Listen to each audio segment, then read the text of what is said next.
They weren't born warriors.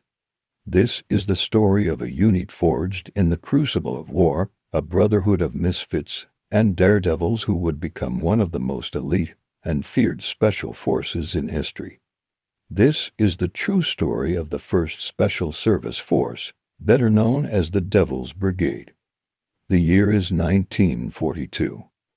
The world is engulfed in the flames of the Second World War. Allied leaders, Winston Churchill and Franklin D.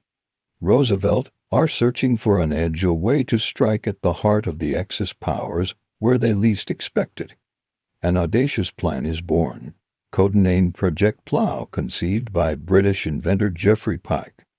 The idea was to create a small, highly mobile and lethal commando force capable of operating deep behind enemy lines in the unforgiving, snow-covered mountains of Norway, Italy, and Romania, sabotaging critical infrastructure like hydroelectric plants and oil fields. But who could possibly undertake such a mission? The answer was a radical experiment, a joint force of American and Canadian soldiers. At the time, the two armies were worlds apart. The Americans were a mix of lumberjacks, rangers, hunters, and even some city boys looking for adventure, and conventional, rough around the edges, and fiercely independent. The Canadians, on the other hand, were already seasoned volunteers, more disciplined, and drawn from their own nation's toughest stock. Bringing them together seemed like a recipe for disaster. The unit was officially designated the 1st Special Service Force, and its command fell to a determined American officer, Lieutenant Colonel Robert T.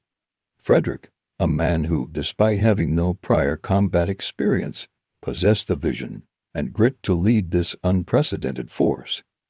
Their training ground was Fort William Henry Harrison, near Helena, Montana. The desolate, rugged mountains became their forge. Here, these men would be pushed beyond every conceivable limit. The training was brutal, designed to weed out the weak and unify the rest. They endured grueling marches through deep snow and sub-zero temperatures, learning to survive in the harshest winter conditions.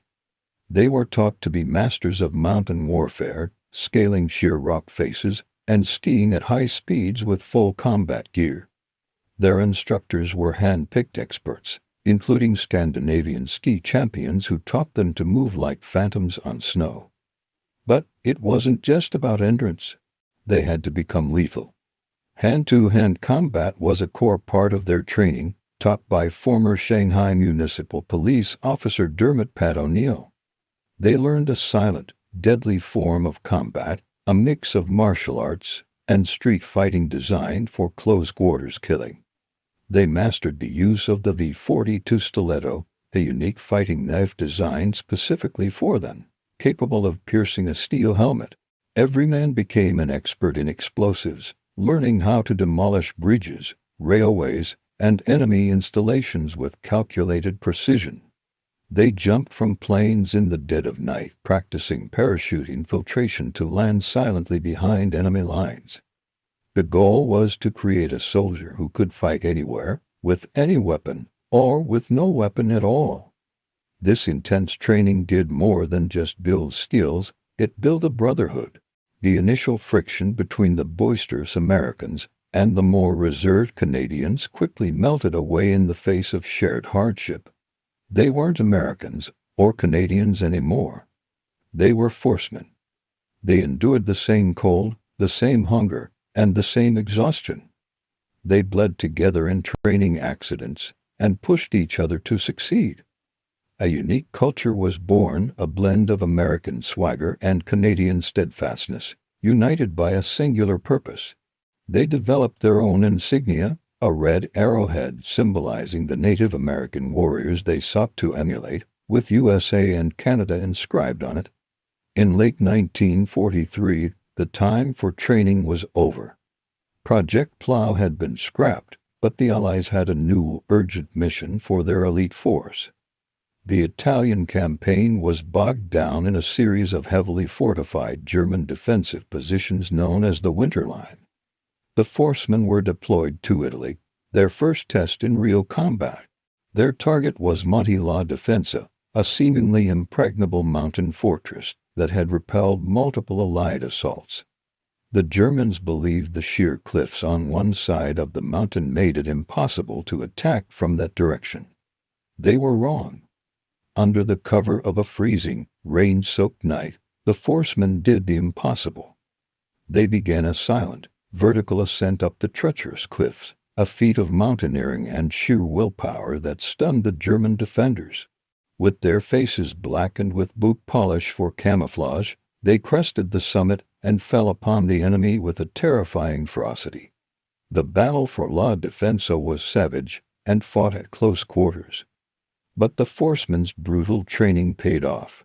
They seized the mountain, breaking a critical point in the German line and earning a reputation for accomplishing what others deemed impossible.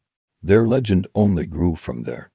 They fought their way up the Italian peninsula, taking key objectives like Monte Najo and spearheading the breakout from the Anzio beachhead. It was at Anzio that they truly earned their infamous nickname. Operating at night, they conducted terrifying raids on German positions. They would slip into enemy trenches, silent and unseen, leaving chaos in their wake. They started leaving calling cards on the bodies of the enemy stickers with their red arrowhead insignia, and the German words, Das Dick and kommt nach, meaning the worst is yet to come. The German soldiers grew to dread the night. They spoke of shadowy figures who moved without a sound and killed with knives, their faces painted black like demons. They found their comrades dead, not from bullets, but from silent blades. A captured German officer's diary was found, containing an entry that would immortalize them. "The black devils are all on us every time we come into the line," he wrote. "We never hear them come." The name stuck.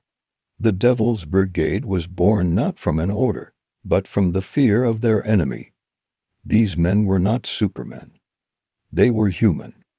They suffered from the bitter cold, from exhaustion, and from the psychological toll of constant, brutal combat.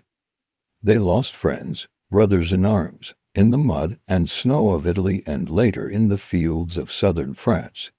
The force suffered an astronomical casualty rate, over 134%, meaning every original member was wounded at least once, and many were wounded multiple times.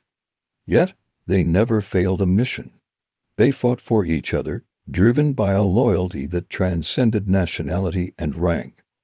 By the end of the war, the 1st Special Service Force had a combat record second to none. They had captured over 30,000 prisoners, fought in multiple campaigns, and earned the respect and of both their allies and their enemies. The story of the Devil's Brigade is a testament to what can be achieved when ordinary men are pushed to do extraordinary things. They were a band of misfits who became a band of brothers, ghosts in the night who helped turn the tide of the war. They were the forgotten heroes who answered the call when the world were watching.